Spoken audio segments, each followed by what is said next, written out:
Magandang araw, ako po Sir T. Madalas po lang tawagin Sir Pogi. Tulad naman nakaraang araw, maaga tayo sa laruan, lalo na ngayon tayong unang magre-referee dito sa football. Pero kinakailangan muna natin mag-stretching para mabanat ang mga ugat at mga buto-buto natin dyan. At pagkatapos na po natin mag-stretching, tayo po yung nag-jogging dyan, takbo ng konti. Sinubukan ko nga po pala ang hurdles dito sa athletics. Kaya po naman po tumalon. Papakita ko rin po sa inyo ang uniform na nagbigay ng Rizal Province. Yung kulay green pong yan, pagkaganda.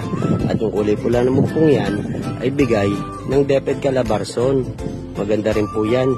Papakita ko sa inyo paano ako mag-referee sa gitna. Ay talagang takbo ako kung saan napunta ang bata. At pagkainit, mataas po ang heat index ngayon. Kaya may mga oras na pinapatigil ng laro. Maraming salamat sa technical director po namin sa football, si Sir Jeffrey Cabuyaw ng Quezon Province, dahil nagbigay sila ng pampalamig sa amin. Halo-halo po yan mula sa Chowking. Hindi po talaga ako sanay kumain ng halo-halong ganyan.